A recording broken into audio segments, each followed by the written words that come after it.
Hi everyone, this is Dollar. Thank you so much for joining. Today I'll be presenting you a webinar on why learn Python. Let's start with the webinar. In this webinar, I'll introduce you to the Python programming language, the popularity of this programming language, and we'll also see the reasons why Python is so popular. We'll then see a quick demo of a Python application. After that, we'll see which organizations uses Python. We'll then explore the learning paths and career options in the Python. So let's start with the introduction to Python. Python was published in 1991. It was created by Guido van Rossum. It's a high-level programming language as compared to a low-level programming language. Low-level programming languages such as machine level language or assembly level language are more machine friendly, but are very less readable as compared to a high-level programming language. The other level programming languages are Java, C Sharp, C. Everyone knows about that. So apart from that, Python is also an interpreted language. The other languages such as Java and C are compiled languages. And on the other hand, Python and other languages such as JavaScript are interpreted languages. Python is an advanced and an all-purpose programming language. So you can do almost anything with Python. Python can be used to create anything, and it is used in many different aspects and fields. We'll look about this in the future slides. The main USP, the main design philosophy of Python lays emphasis on the code readability. So what exactly is code readability? We'll look in a few minutes. So let's first see why. Let's first see the popularity of Python. Everyone knows about Stack Overflow. There now everyone would have gone to Stack Overflow to uh, get something resolved, to ask some question about a programming language or something like that. So according to the Stack Overflow stack strength, Python is the most popular language, which holds around 16% of share in 2021. So what exactly is this? Every question that you ask has actually a tag attached to it. So the most popular languages, which are namely Python, JavaScript, Java, C++, R, Go, and Rust, have been are there in this graph, in which you can see that all the other tags, the trend for them is either constant or it's either decreasing. Apart from that, Python is only the language for which the number of tags for each question has been increasing over the years. The second popularity index to measure is the Tibor index. This specifies the programming language popularity by calculating the ratings, which depend on the number of skilled engineers around the world, the number of courses, and the third-party vendors. So this is calculated from popular search engines like Google, Bing, Amazon, and Wikipedia. So according to this Taibo index, the most popular programming language is C, and then Python, and followed by Java and C++. So over the years, Python has taken the second place. The main reason for C on the first place is that C is used in Linux and many other operating systems also, which constitutes its popularity and usage more than any other language in the world. But Python is not far away, and in the coming years, Python may overtake C in this Taibo index also. There's another medium to calculate the popularity, which is PYPL, popularity of programming languages, according to which Python holds almost 30% share in the world as compared to other languages. This index is actually calculated by analyzing the language tutorials that are searched on Google. So this means that more and more people are trying to either teach or learn Python skills as compared to other languages. Now everyone can understand that, yeah, Python is popular, but what is the reason of Python being popular? So the main reason of Python being popular is the readability of the language. So these are two popular book authors, programming book authors. Martin Fowler says any fool can write a code that a computer can understand. Good programmers write code that humans can understand. The other author says it's harder to read code than to write it. So both the authors are the authors for many programming books, which lays the principle of following clean code principles. So they are trying to say that all the software programmers are writing the codes, and whenever someone is working on the code, let's say someone is working on the product, they'll be spending on an average 3 to 4 years on that product, but in general that product will be living for 15 to 20 years. So after every 3 to 4 years there'll be new programmers coming in and working on that code. So when the new programmers come in and work on a new code, they need to understand code as quickly as possible, and the readability should be easy, which in turn increases the maintainability of that product, and which is directly proportional to the success of that product also. So we'll understand more about it in the upcoming slides. Let me give you an example of a hello world in Python and in Java. So let's first see the hello world in Java. The hello world in Java has a hello world class, which is public class, and then a void main, which calls the function system.out.println, and then we pass hello world in it, which is printed on the screen. In contrast, Python just requires a single function print, that's it. So I remember when I was learning Java in my college, uh, there was a pet question in Viva which was asked to explain actually this hello world. This was tough for some people also. So, anyways, the main reason for Python's popularity is the readability, as you can see here. So Python is not doing a magic here. The print function is actually calling some C functions that are written in Python. So Python is actually written in C. It depends on the interpreter you are using, but most of the Python interpreters are usually written in C. So in the background, this print functions call the C function, which actually calls the hello world, actually prints the hello world. So we'll talk more about the uh, how actually what happens is whenever we encapsulate Python functions, uh, the actually what you are doing is you are calling this function, then this is converted into a lower code, into a programming language, C programming language, and then that C programming language is uh, uh, compiled, and then the program is run. So actually the Python is first interpreted from this print to a C language, and then that C code is run. So that is the reason Python is slower than Java. Java is actually directly compiled and run. So in contrast, Java is a lot faster than Python. And there are many other languages like C, C++, C Sharp, which are a lot faster than Python. But still, Python is more popular than these languages because of the readability feature. There are other reasons also why Python is popular. Uh, Before that, we'll see what exactly the readability, what exactly are the positive points that readability provide to us. So it makes Python easy to learn. The development time is a lot faster as compared to other languages. The code is easier to maintain, and there is a lot of less chance of bugs.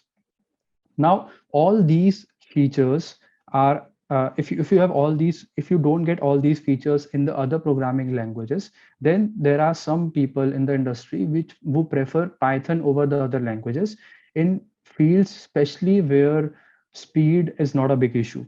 And let's say that if you are if you are able to execute a function in 10 milliseconds and 100 milliseconds, it doesn't matter, right? So we'll see again. Uh, we'll see again why exactly what exactly Python is doing to speed up its all functions also. So the other reasons for Python's popularity are the global, diverse, and the vibrant community the Python has got. So there are a lot of engineers who work on Python's libraries and frameworks, and there are a lot of tutorials also available, as we have already seen in one of the Python's popularity index. Also, it's very easy to integrate other technologies, like if you have to integrate a database, or if you have to integrate a front end technology in Python, it's very easy to do that. And there are a lot of libraries which are available to do that. Speaking of libraries and frameworks, there are many popular libraries and frameworks that are written in Python, namely Django, Pandas, and PySpark and PyTorch, which are used in different fields in web, like Django is used in web development a lot. Uh, PyTorch is used in deep learning and AI, and Pandas is used in data analysis. Also, Python is backed by tech giants like Google, Microsoft, and Facebook. So we'll talk about the organizations which using Python in a few minutes. So there are a lot of things that you can do in Python. So let's say if you want to do a web development, or if you want to do game development, then you could use Python. Python is heavily used in data science and is increasingly becoming a monopoly in that. Python is also used in penetration and automation testing, and is also used to create mathematical models and computing. It's also used in other areas like computer graphics, security, finance and trading, mapping and geography, and system administration. Not limited to these fields, Python is used in other fields also, like app development. So this is a word cloud in Python. Uh, there may be some people who would have seen a word cloud before. So let's understand what exactly a word cloud is. Word cloud is a visual description of a big, uh, let's say, a text file or a PDF file or a book or a web article, anything that you want. So this word cloud is actually a visual description of a Wikipedia article on web scraping. So to understand more, I have a demo on a word cloud in which I am creating a word cloud on a Wikipedia page that is list of characters in Mahabharata. So let's run the word cloud first. It will take a couple of seconds to create a word cloud. I actually wanted to display the plain word cloud first. Will take a second more. So this is a word cloud that I've generated through pure programming in Python.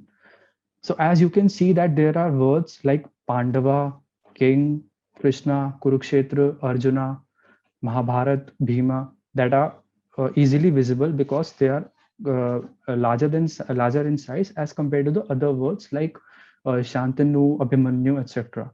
All these are the words taken from the Wikipedia article, which I'll show you in a minute. So the word Pandava and King, the size is large because the size is directly proportional to the occurrences of the word. So let's go back to the program. Here you can see the output of the program. In the output, I'm just printing the word frequency of all the words in the article. So as you can see that the word king is appearing for 908 times, the Pandava for 714 times, and Mahabharat for 305 times, and so on. So these three words are sorted by their size. So this technique is actually used to visualize, if you have to visualize an article of what actually the words are being used in the article and what actually the article is about. This is a new way to advertise your articles also. You can use this to advertise your article or to just create a cover page for your blog. Okay, so let's understand what the code is being written. So here I'm just importing few libraries. The first one is Wikipedia. The second one is a Python library, which is used for regular expressions. And the third one is actually for creating the word cloud. The fourth and fifth one are actually for creating the image.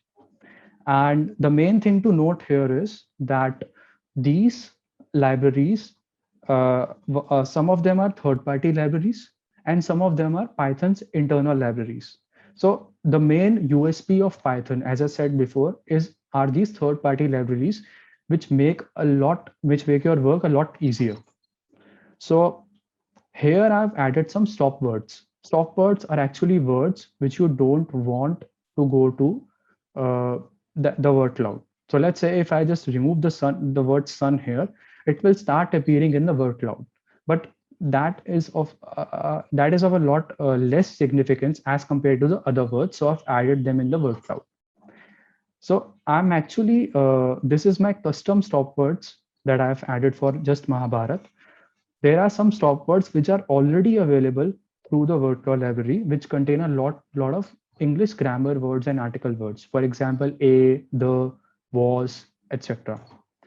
So here the program starts, and the first instruction here is that I'm creating an object while I'm scrapping the name of the article here. So I'm just provided the name of the article here, and I'm just scrapping the page of the Wikipedia. So this is being done in just one single line. So if anyone has any experience in web scraping, then there are so many libraries now that are available so that you can just scrap some popular websites through a single line only. In the second instruction, I'm just grabbing the content from the Wiki object. In these instructions, now I'm cleaning the text, removing some unwanted characters, and updating the stop words here. And finally, I'm just calling the word cloud class, creating an object, passing some configurations like what should be the width and height, what should be the background color, and what should be the stop words. There are other options also, which you can just leave default. And for now, I'll not go into the details because that's not useful right now. And then this function here, I've just written, this is a one-liner function you can see here that is just used to calculate the frequency of the words. If I just remove it, the frequency of the words will not be printed. And then I'm just converting the word cloud to an image and showing it. So as you can see that most of the work, the coding work is done by these two libraries. So that is the main USP of Python, that there are many libraries and frameworks which are already there to reduce your work. So let's do one more interesting thing. I have an image of India map, and what we'll do, we'll mask our word cloud with this India image. So firstly, I'll just uncomment this statement in which I'm using a NumPy array to create a NumPy array of the India map image. And I'll just mask it here by providing the configuration here in the word cloud. And let's run it now. So just one line and you can see the magic here. So you can use your WhatsApp chats, you can use some articles, etc. to play with this code, and this code can be easily found online. And everyone can just play with this code and see different results for yourself. So coming back to the presentation, now let's see which organizations use Python. So as you can see here, there are very big names here also. For example, Netflix, Uber, Red Hat, Facebook, Google, IBM, Udemy, Reddit, Glassdoor, and so on. And these are not limited to these names. There are many such big names also apart from these names. So now let's hear some testimonies from from some tech giants. So this is what the software architect of YouTube has to say about Python. Python is fast enough for our site and allows us to produce maintainable features in record times with the minimum of developers. So the things to note here is that he says that Python is fast enough. Python is comparatively slow to other languages such as Java and C++, but the benefits that the YouTube is getting from Python is a lot more than they will get from the other languages. The other benefits are maintainable features in record time. So the development is low and the maintenance is high, and fewer developers is required to do the job. Let's hear it from the director of search quality at Google, who says that Python has been an important part of Google since the beginning and remains so as the system grows and evolves. Today, dozens of Google engineers use Python, and we are looking for more people with skills in this language. The important part to note here is that Google has their own language, which they have created in-house, which is Go. Many of you would have heard about that. And people generally starting with their careers are given a choice that Go is also a very good alternative to Python, because Go is a lot faster than Python in terms of concurrent programming. But still, Python is used at Google till today, and it will be used. And they are still finding people with skills in this language. So it also shows that Python is very well in demand if you talk about jobs at Google. So in Facebook, there are a lot of Python people that are often surprised to learn that Python has long been the language most commonly used by production engineers at Facebook, and is the third most popular language at Facebook behind Hack, which is actually their in-house framework that they had created for PHP, and C++. So PHP was actually, the Facebook was actually originally built on PHP, and they use C++ for all the speed level and the memory efficient tasks. For the rest of the things, they use Python. So they also say that our engineers build and maintain thousands of Python libraries and binaries deployed across our entire infrastructure. And dozens of Python libraries, they have also open sourced. For example, if I'm not mistaken, PyTorch is provided by Python, which is the most used library in AI. Everyone uses Instagram, I guess. I use it every day. So there are billions of users on Instagram, and Instagram currently features the world's largest deployment of the Django web framework. So Instagram is entirely having the backend as the Django web framework, which is entirely written in Python. So there are no problems in the scalability also if you are using Python. So I think I may have convinced you till now that Python is a popular language, and the reasons for it and why it's used by so many tech giants. So let's now explore the learning paths and career options that you can have in Python.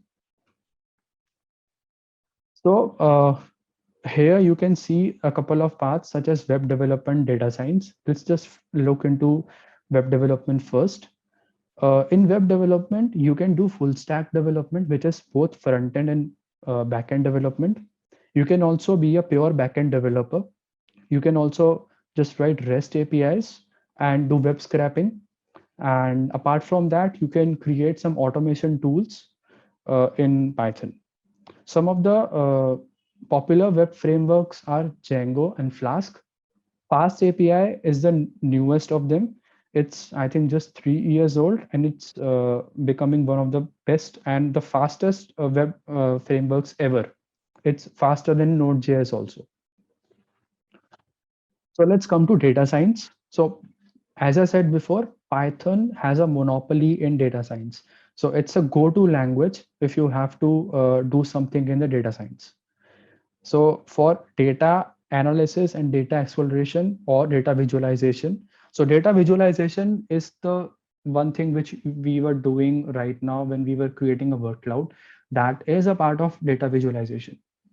Classical machine learning, deep learning, artificial intelligence, data storage and big data frameworks are all part of data science and requires a lot of Python.